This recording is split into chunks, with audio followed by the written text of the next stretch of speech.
정신적으로 지탱하고 의지하는 과정이었다. 그것이 한편으로 놀랍기도 하고 또 감동적이기도 했다. 동일본 대지진 때도 이와 비슷한 사례를 만나볼 수 있었다. 일본 정부에서는 큰 충격을 받은 사람들을 위해서 그 엄청난 페어 더미에 일본의 국보 그림을 가져다 놨다. 아트는 심리 치료를 영역에서 인간의 심리를 이해하기 위한 평가 도구로 사용되기도 하지만 또 인간의 심리를 치료하고 예방하는 역할을 하기도 한다. 가장 큰 절망이 내려앉은 곳에 다시 희망을 틔우기 위해 그곳에 그리기나 글쓰기 대회, 꽃꽂이 등을 하는 모습은 사람들의 상처에 어떻게 대처했는지 다시금 돌아보는 계기가 되었다. 이후 우리의 재난 상황에서도 이러한 치유의 과정을 적용하고 싶었다. 그래서 연평도 폭격 사건 때 인천에 있는 한 찜질방에 피해자 주민들이 모두 모여 미술 치료를 진행하기도 했다. 와우. 여러분들 소름 돋지 않아요?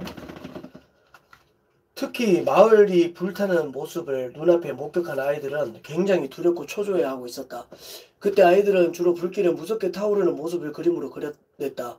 머릿속에 강렬하게 각인된 모습을 홀로 두려워하거나 숨기기보다는 그림으로 드러내며 심리 안정 프로그램을 진행하다 보면 조금이나 마음을 안정시키고 일상에 다시 건강한 뿌리를 내리는 데 도움이 된다.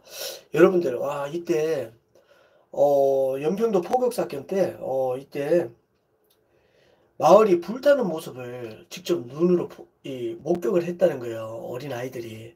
얼마나 충격적이었겠어요. 여러분들 입장 바꿔 생각해봐요. 자기가 살고 있는 아파트나 자기가 살고 있는 그 동네에 집이 내 집을 포함해서 모두가 동네가 모조리 다 불타고 있다고 생각을 해봐요. 그걸 눈으로 본다고 생각을 해봐요.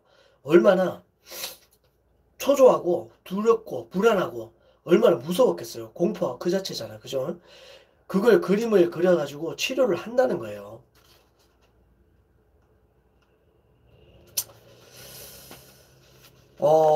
이러한 큰 사건들은 예기치 못하게 찾아오고 그 사람의 시간을 스치고 지나가는 것이 아니라 삶의 전반에 영향을 미칠 만큼 큰 상처를 남긴다. 사회적인 재난이 일어났을 때 소외되는 사람 없이 모두에게 신체적, 심리적으로 세심한 치유의 손길이 필요한 것이다. 하지만 트라우마는 치료하는 데 오랜 시간이 걸릴 뿐 아니라 한 번 그런 일을 겪고 나면 유사한 상황에서 또 그 순간이 재현되어 고통을 겪게 된다. 따라서 직간접적으로 피해를 입은 모두에게 신체적, 심리적으로 지속적인 도움이 필요하다. 기존의 치료제라면 한 명의 의사가 수백만 명의 환자와 길고 꾸준한 상담을 통해 치료를 진행하기 어렵겠지만 디지털 치료제는 적용 범위가 매우 넓을 뿐 아니라 모바일 앱을 다운로드 받는 것만으로도 바로 사용할 수 있기 때문에 이처럼 큰 사건으로 인해 많은 사람들이 동시다발적인 피해를 입었을 때 늦지 않게 필요한 도움을 받을 수 있다. 디지털 치료제가 뭐냐면 휴대폰으로 어플을 다운을 받아가지고 심리적인 상담이나 이런 거를 바로 받아볼 수 있는 거예요. 그 옛날에는 심리 상담사를 직접 찾아가서 이렇게 예약을 해서 일정 시간에 내가 시간을 들여가지고 그렇게 한다면 이거는 이제 휴대폰 하나로 간편하게 속전속결 빠른 시일 내에 내가 편할 때 바로 접속해서 바로 치료를 할 수 있다는 겁니다. 특히 현실적으로 일주일에 한 번씩 치료를 받으러 내원하는 것이 어려운 사람들도 있기 때문에 디지털 치료제의 적용은 누구에게나 심리적 치료의 장벽을 낮춰주는 역할을 해줄 수 있을 것으로 본다. 트라우마를 라틴어로 큰 상처라는 뜻에서 유래했다. 트라우마는 라틴어고요. 큰 상처라는 뜻에서 유래했다고 합니다. 트라우마. 우리 트라우마 이런 거 말 많이 하잖아요. 이게 라틴어로 큰 상처.